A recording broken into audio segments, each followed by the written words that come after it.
All right, let's see how long it lasts now. Red light is on. GoPro Hero 2.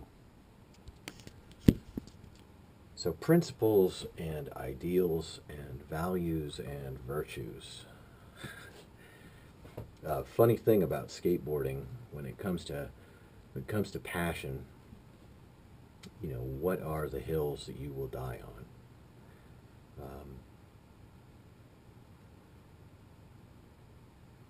Skateboarding is my community.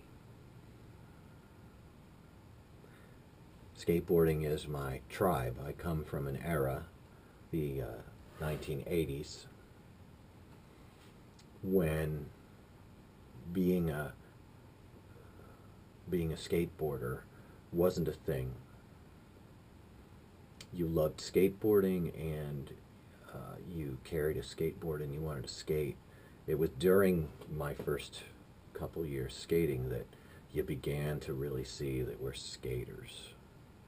You began to see someone with a board. This was in New York, kind of in the country, about 45 minutes north of New York City, in the Hudson Valley. And you'd see someone with a skateboard, and you guys would have a lot of common ground. How high can you ollie? Can you kick flip? What do you want to skate? Let's go skate something. Go. And I really enjoyed the camaraderie, the fellowship, the community of being a skateboarder back when, carrying a skateboard and having the right holes in your shoes. I walked up to a young lady at Starbucks yesterday on the way to Ollie's skate park, and she was wearing the right clothes. She had a hat like this on. She had Vans shoes on, and she was wearing the kind of clothes you think, this person looks like they skate. And I said, do you skate? And she said, yeah, I skate. And I thought, yeah, it's right on. So I talked to her and her guy for, I don't know, 5 minutes or so. Just had a really good conversation with her. Just about skating. It felt like the old days. But we live today in a time where skateboarding has been cool for so long that now, it's like, do you skate?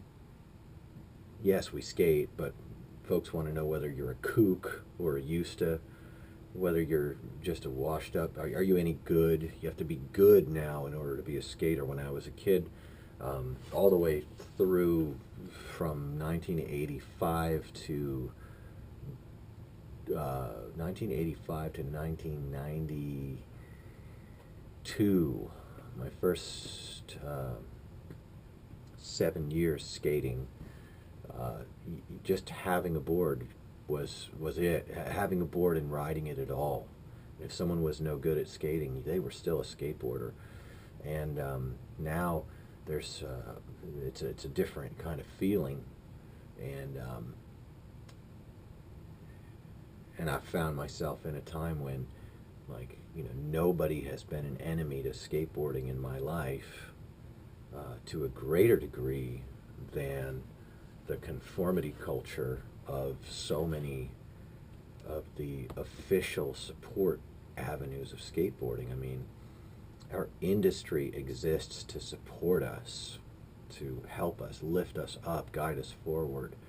And that industry has consistently demonstrated an oppositional attitude toward us. Told us we're kooks if we push Mongo. Oh, that one is just, that's the litmus test. If someone thinks you're a kook because you push Mongo, that person is locked. Well, maybe not, but it is likely that person is locked in a serious conformity problem. And I'm willing to suffer to point that out, recognizing that there's a limitation to it. Someone may have always thought Mongo was stupid, and now that they're thinking about it, listening to this, they might say, oh, maybe it's not stupid. Maybe Mongo pushing isn't stupid. Okay, yeah, okay. But if you spent years of your life making fun of someone just because they push Mongo, I think it's incumbent upon you to recognize that you've been missing something, man. You've been really missing something. And you need to change that attitude. You need to turn that around. You've been buying a line of conformity. It keeps you from being friendly to everybody and having fun with anybody. It's so strange to be passionate about this kind of opinion, because I don't see why this kind of opinion isn't common. About 3-4 weeks ago, I was sitting with Bill Danforth, name drop. Judy and Seth and I visited Bill, and we asked him, we said, where did the hatred of Mongo start? And we got some answers from Bill. I prefer to let him say it himself. But he cited a certain mainstream skateboarding publication and a certain editor of said publication. And he said that skateboard media has been, my takeaway from what he said is that skateboarding media editors have thrived and made careers turning skateboarders against each other over stylistic issues, over fashion choice issues, over terrain preferences. And that's really not good. No, it's not. It's not good for the industry, and it's not good from the industry. And I think that the kind of independent thinking that skateboarders pride themselves on, and the kind of inclusivity that skateboarders claim, would be good medicine to this antisocial and counterproductive trend. By the way, it can't be called a trend. It's been going on for 25 years. Hating people because of their style, hating people, just shitting on them, really, just shitting on them. That stuff's got to end and be finished. And I think it is ending and finishing. I think that a lot of business models that were based on that kind of conformity domination, they're seeing their last days, you know. It's no longer cool to make other people have to be cool in order to fit in. You already fit in, you're already awesome. So, well, I want to shake it out.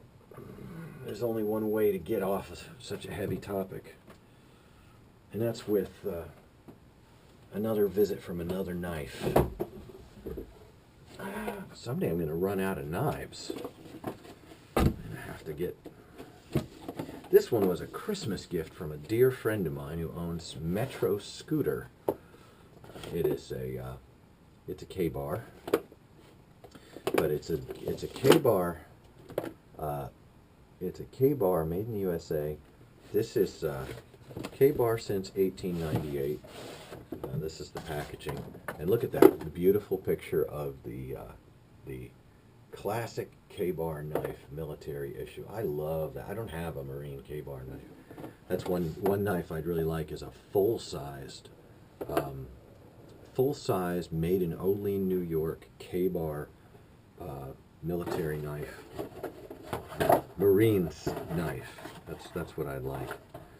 And hardcore knives, hardcore lives, hardcore knives, K-bar. And this knife is particularly fun. Oh, there's the U.S. Marine issue K-bar knife that I like so much. The full-size one, like the 10-inch blade. That's the one I'm looking for. Expensive and worth every dime. But this is the knife. I'll pull it back here so you can see it. It is a, it's the Zombie Knives K-bar Bowie. The Zombie Bowie. And you pop it open here. This knife will never be used by me. It's brand new. It's more of a conversation piece. There it is. K-bar Zombie Bowie knife. That's a long blade. That's about a 12-inch blade. It's I think it's 3/16, and it's an epoxy. It's an epoxy, rough epoxy finish on there. Let's see, here we go, right here. There we are. Rough epoxy finish, and a cool blade profile. Kind of complicated when you get up to this area here. It's kind of complicated. It's got jimping on that spot for the thumb. It's got a double finger. It could be single, triple, or double, double. You can put your hand all the way back here for thwacking. I presume for thwacking off the heads of zombies. This might be a Vorpal sword, and it may go snick or snack, but very cool. And it comes with a really cool. It's very sharp. It's got a rough ground edge. There's a medium grind on this edge, but I do like that it has the American flag as well as a zombie apocalypse warning flag on it. I like that, and it does appear to have 50 stars on the flag. Very cool. And then the sheath has got some utility pouch here, and the utility pouch you open up, and inside the utility pouch you've got some black scales for the handle to go all black. You got a little bit of paracord matching zombie apocalypse green, and then inside the sheath, if you undo this little thing here, well, you look there, right there, there's a second little knife. How cool is that? Now this one you can do up with that paracord and have yourself a little shank that's ready to deploy. That's right, I didn't say deploy, I said deploy. And this little thing is a sharp little finger of a knife, neck knife type of thing. Let's take a look and see if the sheath for it is detachable, because if the sheath comes out, that would be most advantageous for neck knifing. Is that attached? Let's see. Yeah, it's attached. And there's no... See, what would be cool is if it came with... Oh, sick. Got some sex bolts for something. And what would be cool is if it had a detachable sheath that you could take this thing and do a neck knife with it. Little Kydex detachable, but there isn't one. There is a cardboard scabbard that it came with. Put it in there. I think I'll just set that right there for now. That's the K-Bar Zombie Apocalypse knife. It's got a 12-inch blade. I think it's 11 something. And you can see it's got really cool texture on the handle, both in the black and in the green handle scales. I don't know, I'm liking this knife better now that I've handled it a little bit, but I can't see doing much more than hanging on to it. And so that's Sunday night. I've enjoyed my time with you guys, experimenting with battery life on cameras, and experimenting with I'll put this back in this little sheath, experimenting with media inception, trying to figure out exactly how to handle all this concept of making videos. I despair of ever editing a video properly or doing good videos, but I don't know, you never know what's gonna happen. I'm having trouble getting that little blade back in, so I'm gonna just stick it in the desk for now. Alright, pack this up, pack that up, brush my teeth, and go to bed. And I'll see you guys in the morning. I'm gonna be up and at 'em and making boards and stuff, and I'm gonna actually try to not look at my phone until after I've started my morning in the workshop and done all my proper morning stuff. Usually eat eggs and sausage in the morning. That's my normal breakfast. So yeah, God bless each and every one of you. Thanks for hanging out with me here. I see there's still 5 of you left. That's amazing. Oh, dude, my guy James the Boss Harlan is on here. James, dude, I heard what happened to you today. That sucks. One time I was at a competition. I'm not a competitive skater, but I was at the thing, and there was, we were skating, And there was this kid, man, he was in the way, and his dad was right there with him. And I said, hey, you can't stand there, man. Someone's going to run you over. I warned him 3 times. I worked with him. I tried to get him out of the way. And darn it, that kid got back in the way, and it was me. I hit him, and he went down, and I think he broke his elbow. It sucked. And his dad was not mad at me because I'd been really good to him and really tried to work with him. But it was his dad's fault, man.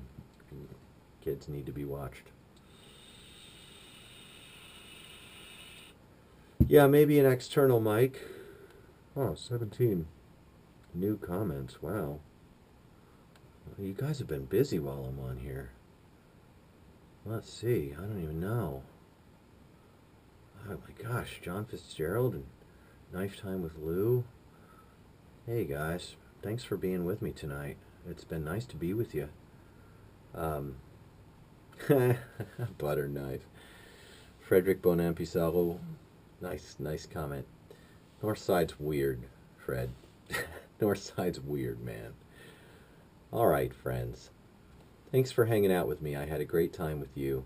40 minutes, for what it's worth. Thanks again. Oh yeah. And as always, hi Mom. I love you.